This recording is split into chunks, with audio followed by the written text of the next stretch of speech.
संत रामपाल जी महाराज और अनिरुद्ध आचार्य जी महाराज दोनों ही अध्यात्म से जुड़े हुए संत हैं, लेकिन इन दोनों में एक प्रश्न पर मतभेद दिखाई पड़ा।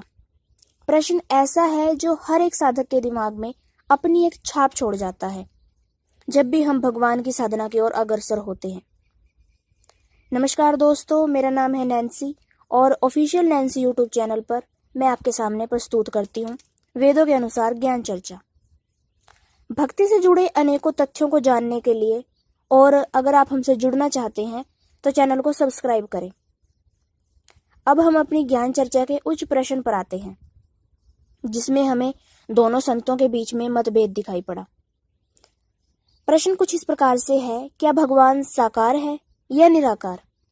इस प्रश्न को लेकर हमारे समाज में भी बहुत से मतभेद हैं, लेकिन समाज का आईना संत होते हैं, तो हम संतों के विचारों के माध्यम से ही आपके मस्तिष्क से यह मतभेद मिटाने की कोशिश करेंगे। तो पहले जानते हैं अनिरुद्ध आचार्य जी के विचार कि उनके अनुसार भगवान साकार है या निराकार। साकार और निराकार भगवान कैसे हैं? कुछ पता है आपको इस बारे में? तो आइए समझते हैं। भगवान साकार भी हैं और निराकार भी हैं। कैसे? जैसे पानी का कोई आकार नहीं होता, पर वही पानी गिलास में भर के यदि फ्रिज में रख दिया जाए तो वो पानी क्या बन जाता है? बर्फ बन जाता है।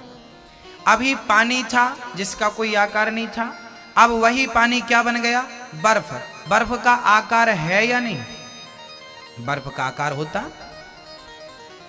पानी निराकार था, पर फ्रिज मिली, फ्रिज की संगत करी तो वही निराकार साकार बन गया, बर्फ बन गया।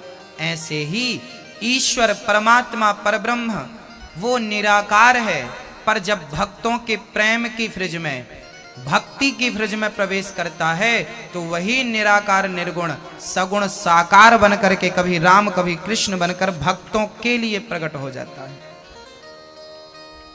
वो निराकार तो है, पर भक्तों के लिए वही निराकार कभी राम बनकर आता है, कभी कृष्ण बनकर आता है, कभी वामन बनकर आता है, कभी नरसिंह बनकर आता है। वही तो है, कौन दूसरा? तो भगवान निराकार भी हैं और साकार भी हैं। तो यह थे अनिरुद्ध आचार्य जी के विचार। और अब इसके बाद जानते हैं संत रामपाल जी महाराज के विचार कि भगवान साकार है या निराकार। लेकिन संत रामपाल जी महाराज के विचार आपके सामने प्रस्तुत करने से पहले हम आपको स्पष्ट कर दें कि यह ज्ञान चर्चा वेदों पर आधारित है, और यदि किसी संत के विचार वेदों से नहीं मिलते तो यह स्पष्ट है कि वह उसका मनगढ़ंत ज्ञान है। तो अब जानते हैं संत रामपाल जी के विचार।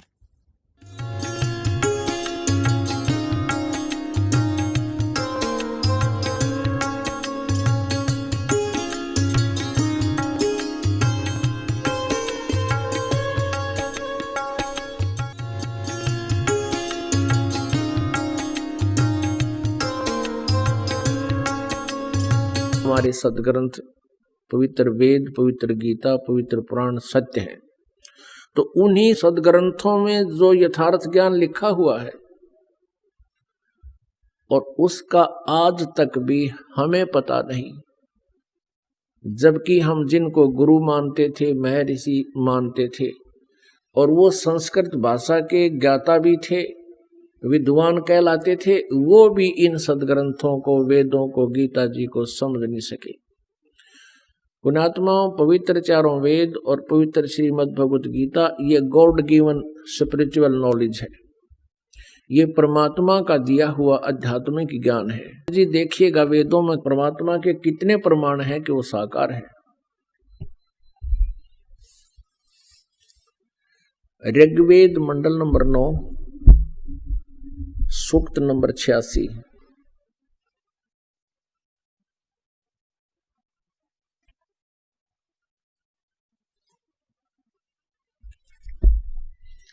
ये देखिएगा, ऋग्वेद मंडल नंबर 9, ये 9 और 10 इकट्ठा ही है।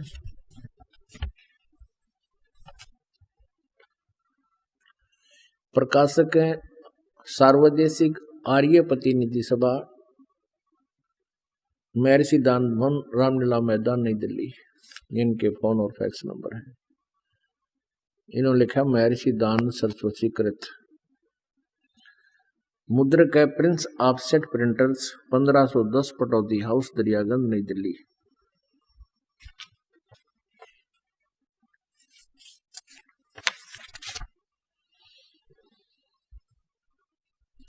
ऋग्वेद मंडल नंबर 9, सूक्त नंबर 86 और मंत्र नंबर 26। इसमें क्या लिखा है, इन्हीं का अनुवाद है। यज्ञ करने वाले यजमानों के लिए परमात्मा, यज्ञ माने धार्मिक अनुष्ठान करने वाले, यजमान माने भक्तों के लिए परमात्मा सब रास्तों को सुगम करता हुआ उनके विघ्नों को मर्दन करता है, उनके संकटों का नाश करता है, उनको पवित्र करता हुआ और अपने रूप को, अब साकार परमात्मा के देखना ढेर सारे प्रमाण, अपने रूप को साकार हुआ भगवान, सरल करता हुआ यानी हल्के तेज पुंज का बनाता है, और वह कांति में परमात्मा। अब यहां इन्होंने कबीर को सर्वज्ञ लिख दिया है। यहां देखिए, यह है कबीर अतो, कबीर अतो, ये कबीर, हम इसको वह बोलते हैं, वह को कबीर। इन्होंने इसको अपसर्ग लगा दिया, इसको हम रे लगा के हलंत भी लगा सकते हैं, अपसर्ग हटा करके, तो भी कोई व्याकरण त्रुटि नहीं। हम इसको कबीर साहब कहते हैं, कबीर देव, कबीर साहब, जैसे ये कबीर अतो, यहाँ कबीर अतो, और यहाँ देखो कबीर देव, देव माने परमात्मा और कबीर देव, ये देखिएगा, ये है ऋग्वेद मंडल नंबर 9, सूक्त नंबर 20, मंत्र नंबर 1 में ये स्पष्ट लिखा है कबीर देव। देव माने परमेश्वर और कबीर, हम कबीर देव कहने लगे, कबीर देव, कबीर साहब, हम वह को वह बोलते हैं। एक थोड़ा सा उदाहरण यहाँ देना पड़ेगा, तब आसानी से हमारे समझ में आऊंगी। आपको दिखाते हैं अभी। अब आपको इन्हीं जो व्याकरण के जानने वाले माने जाते थे, संस्कृत के विद्वान समझे जाते थे, ये नकली महर्षि दानंद ने इन वेदों में भट्ठा बैठा रखा है अनुवाद करने का। ये दानंद जी का अनुवाद नहीं है जो आपको दास दिखा रहा था, नहीं तो ये इसका भी नाश कर देता। ये नाम दानंद का इसलिए लिख रखा है कि इसके नाम तो ये व्याख्या करते हैं। ये 9वां और 10वां मंडल ऋग्वेद का दानंद जी का अनुवाद नहीं है। ये तो एक आचार्य का अनुवाद है जो दानंद जी के ही सिद्धांत को महत्व देता रहा, लेकिन सच्चाई को वो छुपा नहीं सका। अब यहाँ कबीर देव को, जैसे यजुर्वेद है उसके ऊपर रे लगा हुआ है, और कहीं पर केवल यजु भी लिखा हो प्रकरणवश, तो वहां भी विद्वान पुरुष को अंडरस्टूड होता है कि ये यजुर्वेद की जानकारी है। Yajurveda is a Holi book, Yajurveda एक पवित्र पुस्तक है और उसके विषय में चर्चा कहीं लिखी गई है, तो अंडरस्टूड होता है। वहां यजु भी लिखा हो, यजुहु, यजु माने लगाकर 2 अपसर्ग लगा रखे हो, तो उसको अनुवाद करते समय लिखना पड़ेगा यजुर्वेद, जैसा कि स्वामी दानंद ने किया हुआ। देखिएगा, ये यजुर्वेद है, ये महर्षि दानंद का अपने कर कमलों से इसका अनुवाद है। ये अनुवाद करता स्वामी दानंद है, राइटर नहीं है वेदों का, राइटर तो वेद व्यास जी है। प्रकाशक है सार्वदेशिक आर्य प्रतिनिधि सभा, 2/5, महर्षि दानंद भवन, रामलीला मैदान, नई दिल्ली। संपूर्ण 40 अध्याय महर्षि दान सरस्वती कृत। मुद्रक के Prince offset printers 1510 Pataudi house Triyaganj नई दिल्ली से। अब देखिएगा इसके 36वें अध्याय में, ये है 36वां अध्याय, 37 अध्याय आरंभ। इसके प्रथम मंत्र में ही लिखा है रचम वाचम परपधे मनो यजु परपधे, ये यजु शब्द लिखा है। इसके 2 अपसर्ग लगा दी गई है और यहां देखिएगा इनका अनुवाद किया महर्षि दार्द ने। ये यजु अपसर्ग लग के यजु लिखा हुआ है और इन्होंने फिर इसको अनुवाद करते समय यजुर्वेद लिखना पड़ा। ये बिल्कुल सही है। इसी प्रकार जहां केवल कवि लिखा हो, कबीर लिखा हो, तो उसका अनुवाद करना पड़ेगा कबीर देव, क्योंकि उस परमेश्वर के बारे में, उस कबीर परमेश्वर के बारे में, ये यजुर्वेद के बारे में जानकारी है, तो वो कबीर के बारे में, कबीर देव के बारे में जानकारी है। हम उसको कबीर साहब कहने लगे। इतनी सी बात है, इन वेदों को समझना ही आसान होगा। पुण्यात्माओं, हमारे लिए ये वेद पाठ हो रहे थे क्योंकि हमारे पूर्वज शिक्षित थे, ये संस्कृत भाषा में लिखे हुए थे। अब परमात्मा ने दया करी है कि हमारे को वो सूक्ष्म वेद का ज्ञान प्राप्त हो गया और दया करी परमात्मा ने एकादि पुण्यात्मा से इनका अनुवाद ठीक सा करवा दिया। नाते दानद ने तो यजुर्वेद उठा के देख लो, सिर में दर्द हो जाए से अनरस कर दिए अर्थों के, उसको पढ़ नहीं सकता आदमी। ना 3 वेदों का घर घर में प्रचार होता यदि इनका अनुवाद ठीक होता। अब फिर देखते हैं ऋग्वेद मंडल नंबर 9 सूक्त नंबर 86, आप पढ़ रहे हो मंत्र 26। यज्ञ करने वाले यजमानों के लिए परमात्मा, यानी साधना करने वाले साधकों के लिए, भक्तों के लिए परमात्मा सब रास्तों को सुगम करता हुआ उनके विघ्नों का मर्दन करता है, उनके संकटों का नाश कर देता है, उनको पवित्र करता हुआ अपने रूप को, साकार हुआ भगवान, अपने रूप को सरल करता हुआ तेज पुंज अन्य दे धरकर इस विध हमको बैठी, गरीबदास जी ने कहा है ब्रह्मवेदी में। वह कांति में परमात्मा सर्वज्ञ नहीं, यहाँ लिखना चाहिए था कबीर देव। कबीर देव विद्युत के समान क्रीड़ा करता हुआ वर्णीय पुरुष को, श्रेष्ठ भक्त को, अच्छी आत्मा को, वरिष्ठ आत्मा को प्राप्त होता है, यानी साकार है। अपना उनका रूप लिखा है, उनका नाम लिखा है और वो उस अच्छी आत्मा को आकर मिलता है। अब ऋग्वेद मंडल नंबर 9 सूक्त नंबर 86 का ही मंत्र 27 देखिएगा। परमात्मा को प्राप्त होती है जो परमात्मा ध्रुवलोक के तीसरे पृष्ठ पर विराजमान है। ध्रुवलोक कहते हैं वो तेजों में सवर ज्योति सतलोक, सतलोक के तीसरे पृष्ठ पर, यानी सबसे ऊपर वाले स्थान पर परमात्मा कबीर देव जी विराजमान हैं। अब देखिएगा 82 का ऋग्वेद मंडल नंबर 9, अभी दिखाते हैं आप। ऋग्वेद मंडल नंबर 9 सूक्त नंबर 82 का मंत्र नंबर 1।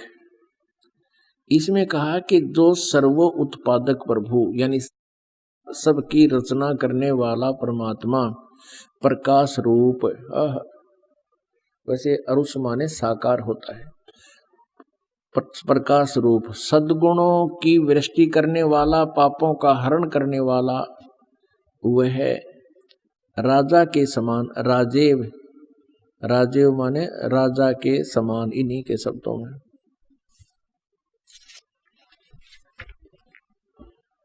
राजा के समान दर्शनीय है, राजा के समान देखने योग्य है, साकार है और वह पृथ्वी आदि लोक लोकांतरों के चारों ओर शब्दायमान हो रहा है। वह वर्णीय पुरुष को, जो दृढ़ भक्त है, उसको पवित्र करता हुआ प्राप्त होता है। जिस प्रकार विद्युत सने वाले स्थानों को आधार बनाकर प्राप्त होता है, कितना स्पष्ट कर दिया।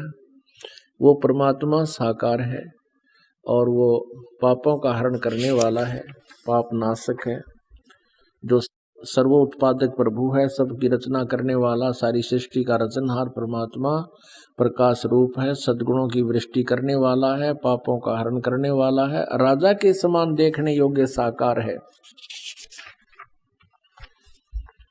दर्शनीय है। और वह पृथ्वी आदि लोक लोकांतरों में चारों ओर शब्दायमान हो रहा है। वह वर्णीय पुरुष को, जो अच्छी आत्मा है, उसको, दृढ़ भक्त को, जो दृढ़ भक्त है उसको पवित्र करता हुआ प्राप्त होता है। जिस प्रकार विद्युत सने वाले स्थानों को आधार बनाकर प्राप्त होता है। उसका उद्देश्य क्या होता है उस परमात्मा का? हे परमात्मन, उपदेश करने की इच्छा से, ऋग्वेद मंडल नंबर 9 सूक्त नंबर 82 मंत्र नंबर 2 अब हम पढ़ रहे हैं। हे परमात्मन, उपदेश करने की इच्छा से आप, यानी यथार्थ ज्ञान देने के उद्देश्य से आप महापुरुषों को प्राप्त होते हो, अच्छी आत्माओं को मिलते हो, और आप अत्यंत गतिशील पदार्थ के समान, यानी बहुत स्पीड से चलने वाले हो, हमारे अध्यात्म यज्ञ को प्राप्त होते हो। जहाँ धार्मिक अनुष्ठान होते हैं वहाँ पर आप तुरंत आ जाते हो। आप कबीर देव हैं। अब यहाँ स्पष्ट समझ लेना पुण्यात्माओं, इन्होंने कबीर का अर्थ सर्वज्ञ कर दिया।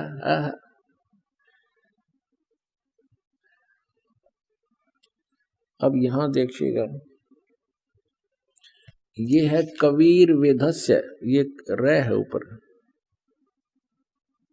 ये कबीर वेदस्य, यहाँ कबीर शब्द है, इनका इस रे हटा दिया इन्होंने, जैसे सीधा ये लिख दिया। जहां पर अभी आपको दिखा था, जहाँ यजु भी लिखा है तो वो भी यजुर्वेद लिखना कंपलसरी होता है, तो यहाँ कवि ही लिखा है तो भी यहाँ लिखना था। आप कबीर देव हैं, हम उसको कबीर साहब कहने लगे, बस इतनी सी बात है। शुद्ध स्वरूप हैं, हमारे पापों को दूर करके हे अमर परमात्मा, सो मन हे अमर परमात्मा, आप हमको सुख दें, उत्पन्न करें। अच्छा, आगे देखना।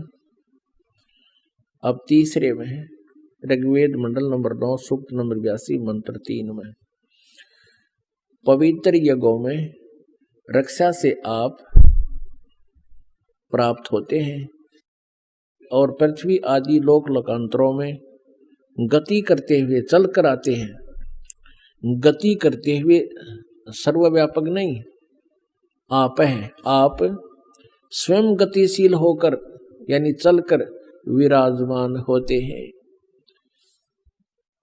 आप कैसे हैं? सबके तर्पक हैं, सबके रक्षक हैं, बड़े बड़े गतिशील पदार्थ के नियंता हैं,